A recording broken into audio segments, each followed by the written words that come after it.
Paul George, playoff P, pandemic P, PG-13, whatever you want to call him.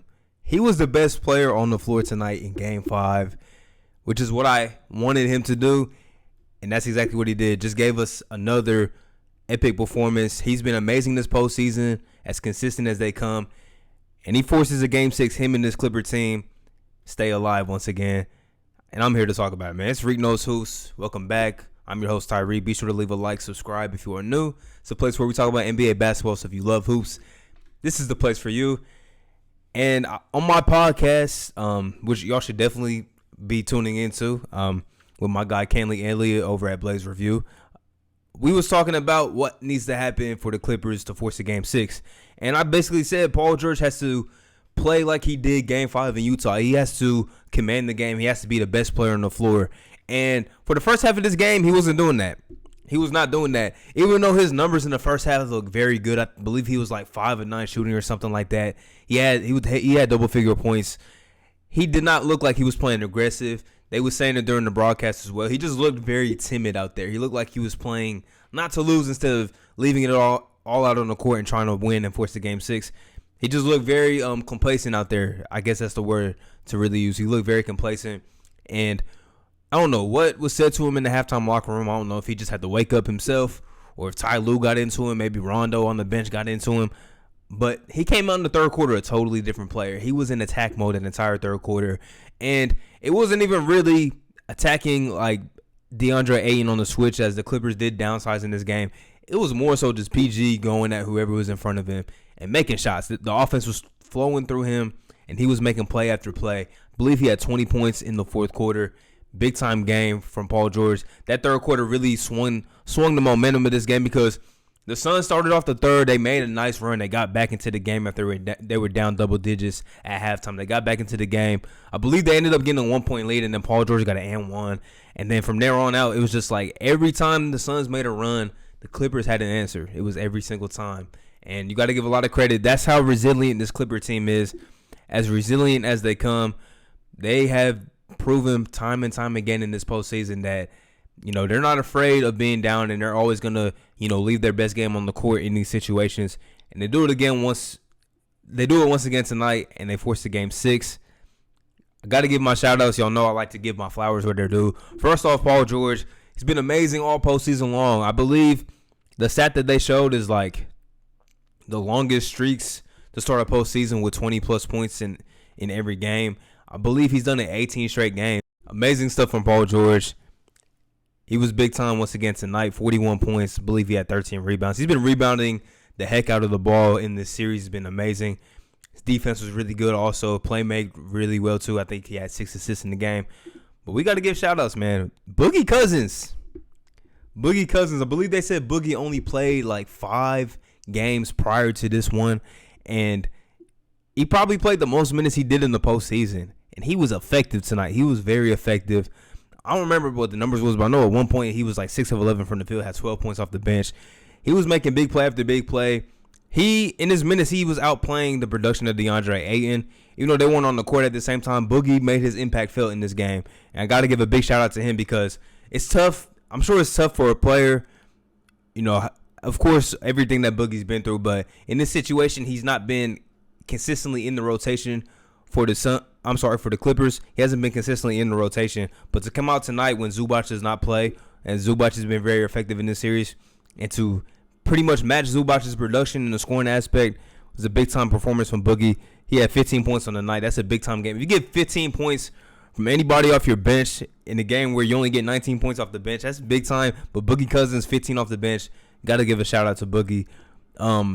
Marcus Morris, I was talking to my dad. Marcus Morris has not played this good all postseason long, but he was hooping tonight. And in the first half, when Paul George was playing the way that we mentioned earlier, Marcus Morris was the catalyst. He was the one making shots. He was taking guys in the post, hitting turnaround shots. It didn't matter who it was. If he had the smaller defender on him, he was taking advantage of that. Got to give a shout out to Marcus Morris. Been playing with a knee injury, and this was his most productive game of the series, and I would say his most productive game offensively in the postseason as well. Big-time performance from him back in the starting lineup. And also, bro, I don't know who's paying him. I don't know who's going to pay him. Reggie Jackson is getting a bag this offseason. I don't know who it's going to be from, but he's been playing on the vet minimum, and he has been. Before Kawhi went down, he was the third best offensive player, sometimes the second best. He's been the second best since Kawhi's been down. Somebody's going to pay this man a bag. I don't know who it's going to be, but he's been amazing in this postseason. I wasn't aware that him and Paul George were like super close friends, but shout out to them, I guess. But he has been amazing this postseason, a complete 180 from the way he played in the playoffs last season. He's been amazing. He's going to get paid. I don't know who's going to pay him, but he's about to get paid for sure. Shout out to Reggie, man. He's been hooping his tail off this postseason, bro. He had 23 more points tonight, and he just hit big shots, like timely three-pointers in the fourth quarter when the Suns were making another run. Timely shots. You love to see it. Me and my dad always bring up when Reggie Jackson was like a third-year player. He was playing in the Orlando Summer League. Quick story time. And he was killing. In like the 5 or 6 games, he was averaging like 35 points. He was killing. And we're like, bro, Reggie Jackson has no business playing with Summer League kids, bro. Like, I don't know why he was out there, but maybe just getting some reps in. But he was killing them in that Summer League. He's been killing in this postseason, and he continues to kill in this series. Big-time game from him. And, Pat Bev continues just to play great defense, continues to muck the game up a little bit. You either love Pat Bev or you hate him. There's not really any in between. He was effective tonight. I like seeing Terrence Mann get the start with Zubac being out. He didn't do too much. He played 26 minutes, but I just like having him in the lineup. I feel like the Clippers are a lot better team when he's on the floor. And just overall, I think the Clippers did a very good job guarding Chris Paul, guarding Devin Booker, and also limiting DeAndre Ayton. That's really my biggest complaint from this game is DeAndre Ayton not really getting into the flow. This is probably one of the worst games I've seen him play this postseason. Just from my memory, this is probably the worst game I've seen him play this postseason.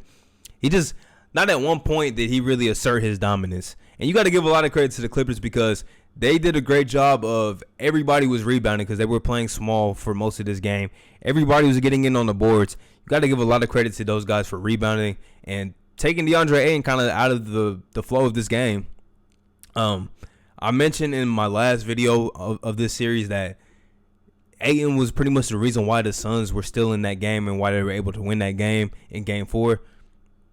Tonight, he was super ineffective, very ineffective, really, especially on the offensive side, but defensively, he was just kind of out there too. Obviously, going into Game 6, to see what adjustments Coach Monty Williams decides to throw because I just think this team is a lot better when DeAndre Ayton's getting a lot of touches, getting into the rhythm, finishing on the inside. And offensively, that was not really the element. They didn't really go to that enough. And you got to look at your guards trying to get everybody else involved. Jay Crowder continues to struggle. 0 for 4 from three-point range. Mikal Bridges only took 5 shots. He's not in any rhythm. Like I said, we have not seen a Mikal Bridges game all postseason. Cam Payne played amazing in the first quarter. And then after that, he was bad. He was bad after that. When he came in the game, the flow of the game really changed in the first quarter when the Suns needed it because they were reeling a little bit. And then after that first quarter, he just wasn't playing good basketball. It was hard to see him on the court really, but you got to give those minutes when Chris Paul is on the bench. I would like to see maybe some more Torrey Craig minutes. I feel like they were a lot better when he was in the game. I think, especially when Paul George was cooking like that, it would have been nice to see him getting to the game in the third quarter instead of, into the fourth. But, late adjustment there by Monty Williams.